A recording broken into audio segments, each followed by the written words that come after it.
Bismillahirrahmanirrahim. Welcome students. This is class of physics for first year.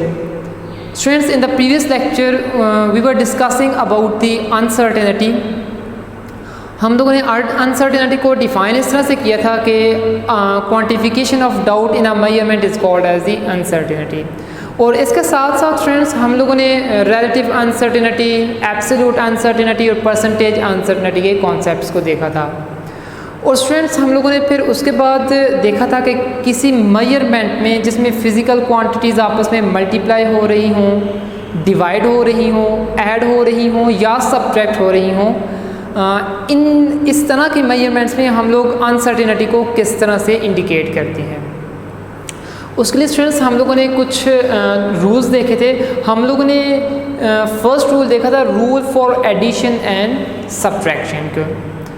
इस rule में हम लोगों ने स्टूडेंट्स ये कहा था कि जो एब्सोल्यूट अनसर्टेनिटीज़ होती हैं वो आपस में ऐड अप हो जाती हैं, चाहे फिज़िकल क्वांटिटीज़ ऐड हो रही हों या सब्ट्रैक्ट हो रही हों, एब्सोल्यूट अनसर्टेनिटीज़ ऐड अप हो जाती हैं।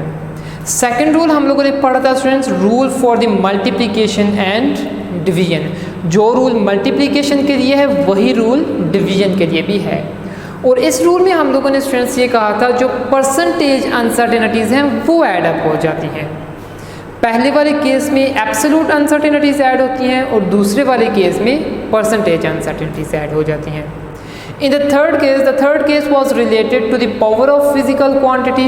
जब किसी फिज़िकल क्वांटिटी की कुछ पावर हो तो उस केस में हम लोग क्या करते थे कि जो फाइनल रिजल्ट में अनसर्टेनिटी थी that was equal to the power multiply by percentage uncertainty in the measurement. मतलब कि हम लोग पावर को परसेंटेज अनसर्टेनिटी के साथ मल्टीप्लाई कर देते थे। So in that case the percentage uncertainty is multiplied by the power. उसके साथ स्टूडेंट्स आज के हम लोग जो न्यूमेरिकल्स एक्सरसाइज के न्यूमेरिकल्स डिस्कस करने जा रहे हैं उसमें हम लोग परसेंटेज अनसर्टेनिटी का कॉन्सेप्ट बार बार यूज़ करेंगे। पिछले लेक्चर में उससे पहले भी हम लोग देख चुके हैं the formula for percentage uncertainty is nothing but it is absolute uncertainty divided by measured value multiply by 100%। और ये जो ब्रैकेट्स के अंदर चीज़ लिखी है this is you know that relative और fractional uncertainty. Okay, let's come to the exercise problems student. Exercise का प्रॉब्लम नंबर हम लोग 2 डिस्कस कर लेते हैं। इन दैट प्रॉब्लम आप लोगों को एक फिज़िकल पेंडुलम के बारे में इंफॉर्मेशन दी गई है। एक पेंडुलम है, पेंडुलम इज सिंपली व्हाट आपके पास कोई भी अनस्ट्रेचेबल आइडियल स्ट्रिंग हो उसके साथ एक स्मॉल मेटेलिक बॉब अटैच कर दो दैट फॉर्म्स द पेंडुलम।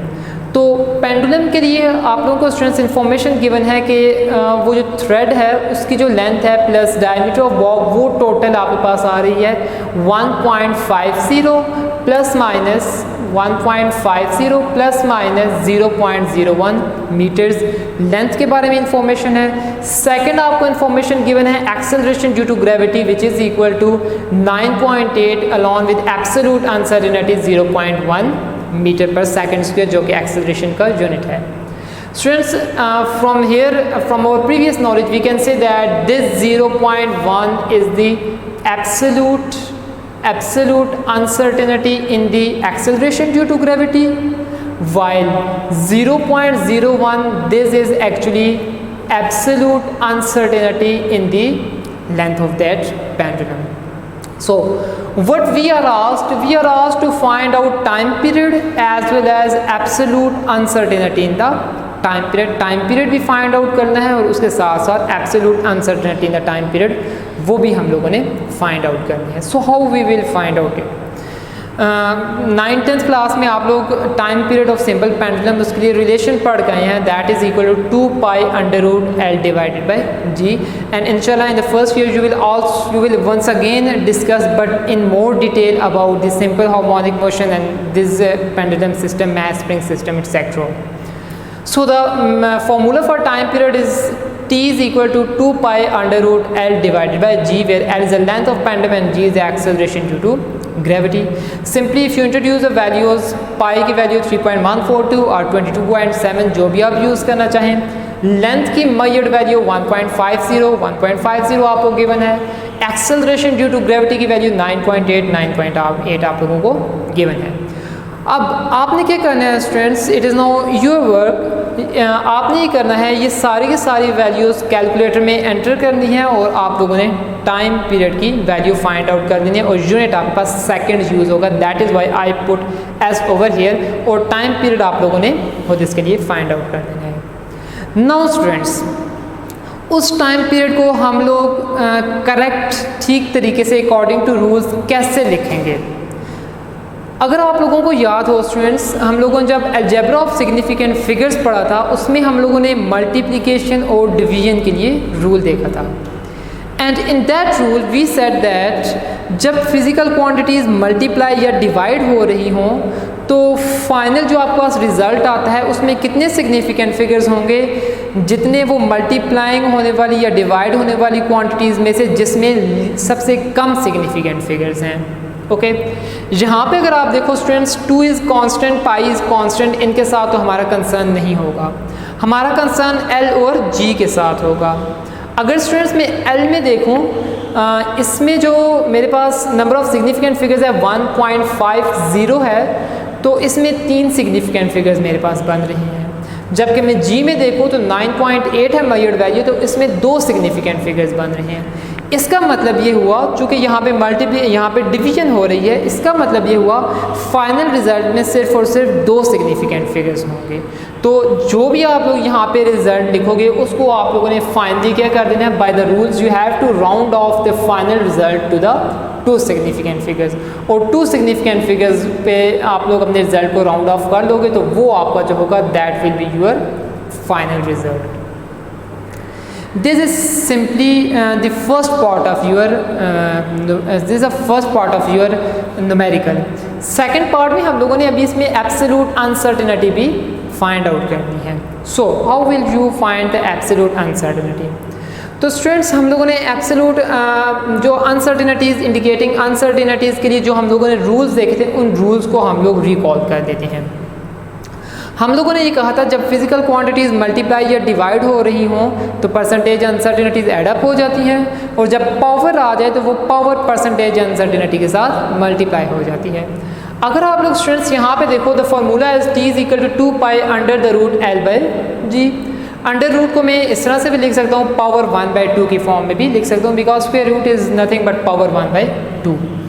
अब अगर आप लोग देखो स्टूडेंट्स, l और g आपस में डिवाइड हो रहे हैं एज वेल एज इसकी पावर भी है, इसका मतलब यहाँ पे पावर वाला रूल भी लगेगा प्लस ये डिवीजन और मल्टीप्लिकेशन वाला रूल भी यहाँ पे अप्लाई होगा।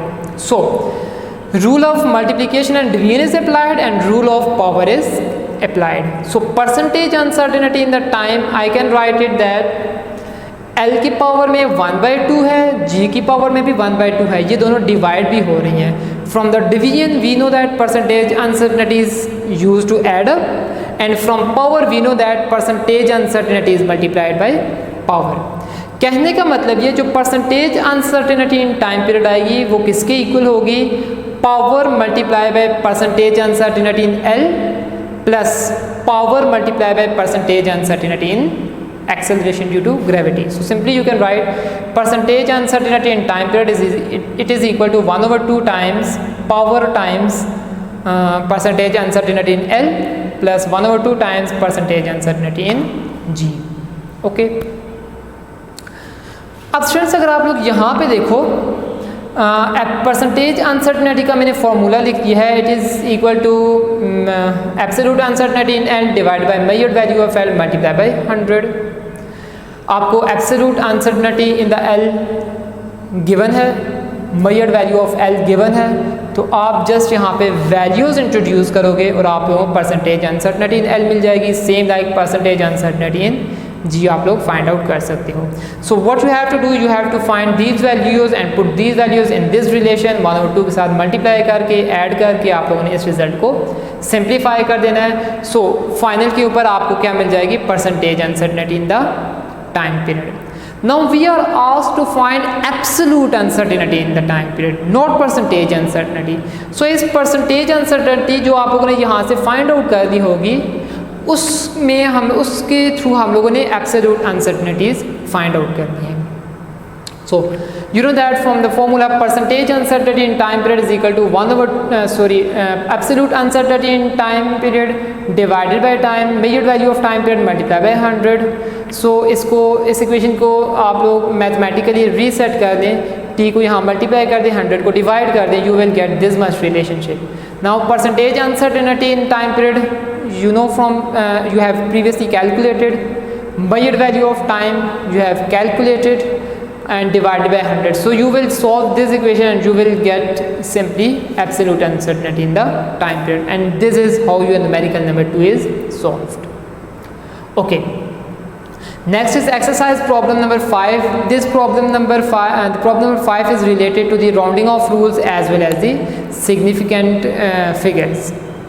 तो स्टूडेंट्स आपके पास 3 नंबर्स हैं, ये तीनों एड अप हो रहे हैं और आपने करेक्ट सिग्निफिकेंट फिगर्स तक अपना रिजल्ट लिखना है. So how will you write the result up to correct significant figure? Simply सबसे पहले कैलकुलेटर की मदद से इन तीनों को ऐड अप करने, जब आप लोग ऐड अप कर दोगे you will simply get 582.818. Now अब अगर आपको अलजेब्रा ऑफ सिग्निफिकेंट फिगर्स से याद हो स्टूडेंट्स, तो आप लोगों ने ये कहा था कि जब क्वांटिटीज़ ऐड अप हो रही होती हैं तो आप लोगों ने देखना होता है सबसे लीस्ट प्रिसाइज कौन सी है. सबसे students keep it in your mind, it's a rule of thumb कि सबसे लीस्ट प्रिसाइज वही क्वांटिटी होगी जिसमें पॉइंट के बाद सबसे कम डिजिट्स होंगे. इसमें देखिए पॉइंट के बाद 2 डिजिट्स हैं, इसमें देखिए पॉइंट के बाद 3 डिजिट्स हैं, और इसमें देखिए पॉइंट के बाद सिर्फ और सिर्फ 1 डिजिट है. सो दिस इज़ लीस्ट प्रिसाइज. एक तो ये तरीका है आपको लीस्ट प्रिसाइज फाइंड आउट कर सकते हैं. दूसरा लीस्ट प्रिसाइज कैसे फाइंड आउट कर सकते हैं? सिंपली लीस्ट काउंट की मदद से. अगर मैं इसका लीस्ट काउंट निकालूँ, आई कैन राइट 0.01, जो भी ये फिजिकल क्वांटिटी है यूनिट है वही यूनिट लीस्ट काउंट के साथ भी आएगा. इसका मैं निकालूँ, दिस इज़ 0.001, इसका मैं लीस्ट काउंट निकालूँ 0.1. और इससे पहले मैं आप लोगों को लेक्चर में बता चुका हूँ least count is directly proportion to 1 over precision. जिसका लीस्ट काउंट ज़्यादा है उसकी प्रिसीजन कम है, मतलब वो लीस्ट प्रिसाइज है. अब अगर आप लोग देखो सबसे ज़्यादा, ये सबसे बड़ी वैल्यू 0.1 है, ये भी छोटी वैल्यू है, ये भी छोटी वैल्यू है. So it has largest least count, so it will be least precise. Again this quantity will be the least precise. So least precise जज करने का आसान तरीका है, तीनों फिजिकल क्वांटिटीज़ को देख लें जो भी आपको गिवन है, ये नंबर्स गिवन है, उसमें देखें पॉइंट के बाद किस में सबसे कम सिग्निफिकेंट, किस पॉइंट के बाद किस में सबसे कम डिजिट्स हैं, जिसमें सबसे कम डिजिट्स हैं वही आपकी लीस्ट प्रिसाइज है. So here I have only 1 digit after point, so this is a least precise. अब लीस्ट प्रिसाइज में पॉइंट के बाद जितने डिजिट्स होंगे फाइनल रिजल्ट में भी आप लोगों ने उतने ही डिजिट्स लिखने हैं. सो आई नो दैट यहाँ पे पॉइंट के बाद सिर्फ और सिर्फ 1 डिजिट है, तो यहाँ पे पॉइंट के बाद सिर्फ और सिर्फ 1 डिजिट तक, 1 डिजिट तक में जाना है, एंड दैट इज़ 8. सो अब मैंने राउंडिंग ऑफ वाले रूल्स यूज़ करने हैं. मैंने देखना है 8 के बाद कौन सा आ रहा है नंबर. अगर वो 5 से ग्रेटर है तो इसको, इस 8 को मैं 9 कर दूंगा, अगर 5 से लेस है तो इस 8 को 8 ही रहने दूंगा. यहाँ पे मैं देख सकता हूँ ये जो नंबर है ये 5 से लेस है, 1 है. सो मैं इस 8 को 8 ही रहने दूंगा. मेरे पास रिजल्ट क्या बन जाएगा? 582.8. यही मेरे पास फाइनल रिजल्ट आ जाएगा. So you have use the rule of significant figures as well as you have use the rule of rounding off. Okay, let's come to the second example. Here you are given 3 numbers. 2 numbers आपस में add up हो रहे हैं और multiplication हो रहे हैं. So you have used the remarks rule which you have studied in your 5th, 6th or 8th class. According to this rule सबसे पहले division, फिर multiplication, फिर addition, फिर subtraction आप लोगों ने करती हैं. तो सबसे पहले आप लोग इन दोनों को जब मल्टीप्लाई करोगे students, you will get the result 3.6946 plus ये quantity as it is. Now ये दो क्वांटिटीज़ मल्टीप्लाई हुई हैं from algebra of significant figures. You know that जब क्वांटिटीज़ आपस में मल्टीप्लाई होती हैं तो फाइनल रिजल्ट में आप लोग कितने सिग्निफिकेंट फिगर्स लिखते हो? आप देखोगे वो जो दो क्वांटिटीज़ आपस में मल्टीप्लाई हो रही हैं उनमें से किस में सबसे कम सिग्निफिकेंट फिगर्स हैं। जिसमें सबसे कम सिग्निफिकेंट फिगर्स हैं उनको काउंट कर लो कितने हैं वो, और फाइनल रिजल्ट में उतने ही सिग्निफिकेंट फिगर्स लिखने हैं। तो यहाँ पे मैं अगर देखूँ तो इसमें 1 2 3 4 सिग्निफिकेंट फिगर्स हैं, इसमें मैं देखूँ तो इसमें 2 सिग्निफिकेंट फिगर्स हैं। तो जब मैं इन दोनों से रिजल्ट फाइंड आउट करूँगा तो फाइनल रिजल्ट में सिर्फ 2 सिग्निफिकेंट फिगर होने चाहिए। So I have to round off it up to second significant figure, यहाँ तक मैं इसको राउंड ऑफ करना है। तो अगेन राउंडिंग ऑफ के रूल्स में यूज़ करूँगा। 6 के बाद 9 आ रहा है तो इस चूँकि 9 5 से ग्रेटर है तो 6 को 1 से इंक्रीज़ कर दूँगा, 7 कर दूँगा। सो आई विल गेट 3.7 प्लस 17 117.25। तो स्टूडेंट्स इनको आप लोग जब ऐड करोगे you will get this much result. अब एडिशन वाला रूल आप लोगों ने यूज़ करना है। एडिशन वाले रूल के अकॉर्डिंग देखो इसमें से कौन सा लीस्ट प्रिसाइज है। आपको मैंने बताया है लीस्ट प्रिसाइज वही होगा जिसमें पॉइंट के बाद कम डिजिट्स आ रही हैं, और पॉइंट के बाद कम डिजिट्स इसमें आ रही हैं, 1 डिजिट आ रहा है इसमें, पॉइंट के बाद 2 डिजिट्स आ रहे हैं, ये लीस्ट प्रिसाइज नहीं है। सो आप लोगों के जो फाइनल रिजल्ट है उसमें पॉइंट के बाद एक ही डिजिट आना चाहिए, मतलब कि मैंने इसको यहाँ पे जाके राउंड ऑफ कर देना है। 120.95 है तो मैं यहाँ पे राउंड ऑफ कर देना है। अब मैंने 9 के बाद देखना है कौन सा नंबर है। सिंस 9 के बाद यहाँ पे 5 है तो ये आप लोगों ने जो राउंडिंग ऑफ के रूल्स पढ़े थे उसमें 5 वाला जो केस था, केस नंबर 3, वो डिस्कस होगा। अब आप लोग देखो 5 के बाद सारे 0 0 0 0 0 ही हैं। ओके 5 के बाद सारे जीरोस हैं। तो अब आपने वापस अपने लास्ट रिटेन डिजिट पे जाना है। अगर वो ऑड है तो 1 से इंक्रीज़ कर दो, अगर इवन है तो उसको एज इट इज़ रहने दो। Since here I have number 9 which is odd, so इसको 1 से इंक्रीज़ करेंगे तो ऑटोमेटिकली ये 121.0 हो जाएगा और ये आपके पास फाइनल रिज़ल्ट आ जाएगा। This is final result for when these quantities are manipulated mathematically. So this is the exact मतलब कि जो रूल्स के अकॉर्डिंग है वो ये रिजल्ट होगा आपके पास। ओके एक और एग्जांपल देख लेते हैं।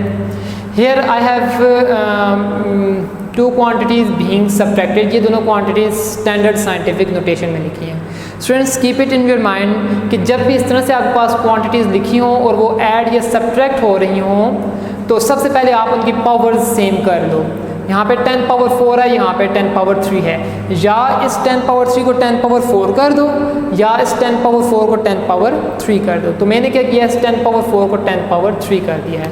जब 3 करूँगा तो पॉइंट ऑटोमेटिकली मूव करके 6 के बाद आ जाएगा। I will get 26.6 multiply by 10 power 3 minus 103 multiply by 10 power 3। Simply अब आप लोग इनको सब्ट्रैक्ट कर दोगे you will get this much result. Now चूँकि यहाँ पे सब्ट्रैक्शन हुई है तो आपके पास rule of addition and subtraction वाला यूज़ होगा according to which you have to see which is least precise. जो लीस्ट प्रिसाइज है उसमें पॉइंट के बाद जितने डिजिट्स हैं वही फाइनल रिजल्ट में भी पॉइंट के बाद उतने ही डिजिट्स आएंगे। सो मैं अगर देखूँ इसमें से और इसमें से लीस्ट प्रिसाइज कौन सी है, चूँकि इस वाली क्वांटिटी में पॉइंट के बाद कम डिजिट्स आ रहे हैं, इसमें पॉइंट के बाद ज़्यादा आ रहे हैं, सो दिस इज़ लीस्ट प्रिसाइज। और कितने आ रहे हैं पॉइंट के बाद सिर्फ 1, तो यहाँ पे मैंने पॉइंट के बाद सिर्फ 1 डिजिट ही लिखना है। सो मैं इस 5 के ऊपर जाके राउंड ऑफ करूँगा। 5 के बाद मैं देखूँगा कौन सा नंबर है, चूँकि 7 है 5 से ग्रेटर है तो ये 5 ऑटोमेटिकली 6 हो जाएगा। यू विल गेट 25.6 इंटू 10 की पावर 3। नाउ आप लोगों ने स्टैंडर्ड साइंटिफिक नोटेशन का रूल पढ़ा है, सिर्फ एक नॉन ज़ीरो डिजिट पॉइंट से पहले होना चाहिए। सो इस पॉइंट को वापस में मूव करके यहाँ पे लाऊंगा तो ये पावर ऑटोमेटिकली इंक्रीज़ कर जाएगी। और आपको पता है जब भी हम लोग पॉइंट को लेफ्टवर्ड मूव करते हैं, I have discussed in my previous lecture, तो पावर इंक्रीज़ हो रही होती है। So you will get this much final result and this the correct result according to the rules. Okay एक लास्ट एग्जाम्पल हम लोग डिस्कस कर देते हैं आज के लेक्चर में। आपके पास 2 नंबर्स हैं डिवाइड हो रही हैं और डिवाइड होने से पहले वो आपस में से मल्टीप्लिकेशन भी है उनकी। So first of all what you have to do, you have to multiply these 2 numbers and these 2 numbers. आप जब इनको मल्टीप्लाई करोगे स्टूडेंट्स तो मल्टीप्लिकेशन के बाद आपके पास ये और ये रिजल्ट्स आ जाएंगे। Now rule of multiplication apply करना है, इन दोनों में काउंट करें किस में कम सिग्निफिकेंट फिगर्स हैं। इसमें 3 सिग्निफिकेंट फिगर्स हैं, इसमें भी 3 सिग्निफिकेंट फिगर्स हैं, दोनों में एक जैसे हैं, तो फाइनल रिजल्ट इनका जो बनेगा उसमें भी 3 सिग्निफिकेंट फिगर्स होने चाहिए। So we can see here कि हमारे पास 3 आ रहे हैं सिग्निफिकेंट फिगर्स। ओके, इसके बाद इन दोनों को अगर आप देखो स्टूडेंट्स, 120 में 2 सिग्निफिकेंट फिगर, 120 में 2 और इसमें भी आपके पास 2 सिग्निफिकेंट फिगर्स बन रहे हैं। सो इनको मल्टीप्लाई करने के बाद मेरे पास ये रिज़ल्ट आया है, लेकिन मैंने अपने रिज़ल्ट को 2 सिग्निफिकेंट फिगर्स तक राउंड ऑफ करना है। अब अगर आप स्टूडेंट्स इस तरह से कर देते हो, ये फॉर एग्जांपल 384 लिखा है, आप इसको यहाँ तक राउंड ऑफ कर देते हो, इसको 38 ही लिख देते हो, क्योंकि ऑब्वियसली अगर आप रूल्स को देखो तो आप लोगों को इस तरह से फील होगा, 8 के बाद अगर देखो 5 से ग्रेटर है तो 8 को 9 कर दो, अगर 5 से लेस है तो 8 को 8 ही रहने दो।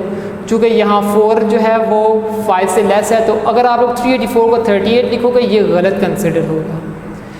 इस 38 को जब आप लोग 384 को जब आप लोग राउंड ऑफ करोगे सेकंड सिग्निफिकेंट फिगर तक, तो चूँकि ये ऑब्वियसली 384 को 38 लिख देना, it is not a common sense.